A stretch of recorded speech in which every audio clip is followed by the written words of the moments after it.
is very well known about our national motto, Bhinneka Tunggal Ika. Assalamualaikum warahmatullahi wabarakatuh.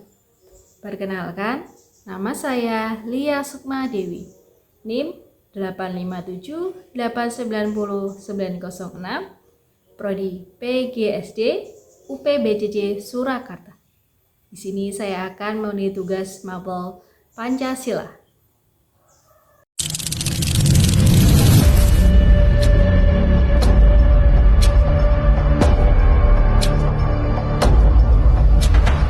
Proses lahirnya Pancasila adalah perjalanan panjang yang penuh dengan perdebatan intelektual dan semangat kompromi demi persatuan bangsa. Proses lahirnya dasar negara kita yang pertama dengan dibentuknya BPUPKI pada 1 Maret 1945. Jepang mendirikan Badan Penyelidik Usaha-Usaha Persiapan Kemerdekaan Indonesia atau BPUPKI yang disebut dengan Dokuritsu Zunbi Chokasai. Tujuannya adalah untuk menyelidiki hal-hal penting terkait pembentukan negara Indonesia merdeka. Sidang pertama BPUPKI pada 29 Mei sampai 1 Juni 1945. Dalam sidang ini, para tokoh bangsa mulai merumuskan dasar negara. Ada 3 tokoh utama yang memberikan usulan. Yang pertama, Muhammad Yamin. Beliau mengusulkan 5 asas secara lisan dan tertulis, seperti kebangsaan, kemanusiaan, ketuhanan, kerakyatan, dan kesejahteraan rakyat. Tokoh yang kedua yaitu Profesor Dr. Supomo. Beliau menekankan teori negara integralistik atau persatuan, di mana negara tidak memihak pada golongan terkuat, melainkan menjamin kepentingan seluruh rakyat sebagai satu kesatuan. Dan tokoh yang ketiga adalah Insinyur Soekarno. Beliau menyampaikan pidato monumental yang memperkenalkan istilah Pancasila. Kelima silanya saat itu adalah kebangsaan Indonesia, internasionalisme atau perikemanusiaan, mufakat atau demokrasi, kesejahteraan sosial, dan ketuhanan yang berkebudayaan. Maka dari itu, pada tanggal 1 Juni inilah yang kini kita peringati sebagai Hari Lahir Pancasila. Pada tanggal 22 Juni 1945, karena belum ada kesepakatan final, maka dibentuklah Panitia 9. Panitia 9 yaitu yang pertama, Soekarno sebagai ketua, Muhammad Hatta sebagai wakil ketua, dan yang lainnya anggota seperti Abikusno Cokro Sujoso, Abdul Kahar Muzakir, Abdul Wahid Hashim, Ahmad Subarjo, Agus Salim, dan Alexander Andries Maramis.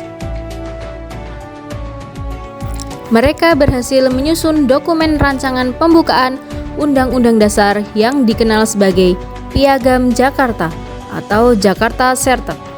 Pada poin pertama di Piagam Jakarta tertulis ketuhanan dengan kewajiban menjalankan syariat Islam bagi pemeluk-pemeluknya.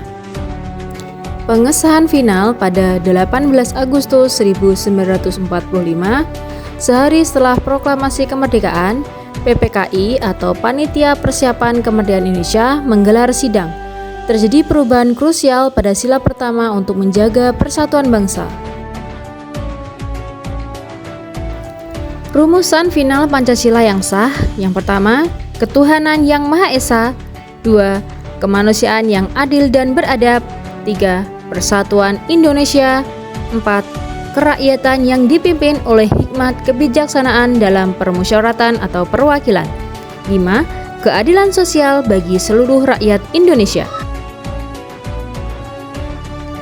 Nilai Pancasila yang tercermin dalam peristiwa tersebut yaitu musyawarah dan persatuan. Peristiwa sidang BPUPKI mencerminkan nilai kerakyatan yang dipimpin oleh hikmat kebijaksanaan dalam permusyawaratan atau perwakilan serta persatuan Indonesia. Menghargai perbedaan meskipun para tokoh yang memiliki latar belakang pemikiran yang berbeda, bersifat nasionalis sekuler versus nasionalis religius, Mereka tetap duduk bersama dan saling mendengarkan. Orientasi pada kepentingan umum yaitu diskusi tidak berdasarkan pada ego pribadi atau golongan, melainkan pada visi besar yang menciptakan wadah bagi bangsa yang sangat majemuk. Semangat gotong royong ini bernilai menjadi inti dari perdebatan di BPUPK, di mana kemerdekaan dianggap sebagai kerja kolektif seluruh elemen bangsa.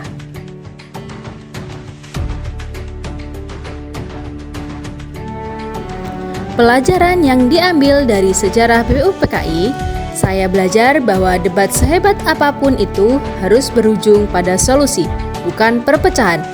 Para pendiri bangsa mengajarkan kita untuk menjadi pribadi yang berpikir besar. Mereka tidak terjebak pada perbedaan identitas, melainkan fokus pada apa yang bisa menyatukan kita semua. Relevansi bagi generasi muda saat ini di era digital dan media sosial yang penuh dengan polarisasi, nilai-nilai dari peristiwa lahirnya Pancasila sangat relevan untuk dipraktekkan melalui literasi dan kritis dalam berpendapat, seperti para tokoh BPUPKI yang beradu argumen dengan data dan filosofi. Pemuda saat ini harus mampu menyampaikan aspirasi dengan beradab dan berbasis ilmu pengetahuan, bukan sekedar emosi. Moderasi di tengah keberagaman, yaitu Pancasila adalah titik temu. Generasi muda perlu menjaga inklusivitas dan menolak ekstremisme agar ruang publik tetap sehat bagi semua golongan. Semangat gotong royong dalam BPUPKI harus diubah menjadi kolaborasi kreatif untuk menyelesaikan masalah bangsa seperti isu lingkungan, ekonomi, digital, dan pendidikan. Pancasila bukan sekedar hafalan teks, melainkan perjanjian luhur yang menuntut kita untuk terus mencari titik temu di tengah perbedaan demi kemajuan bersama.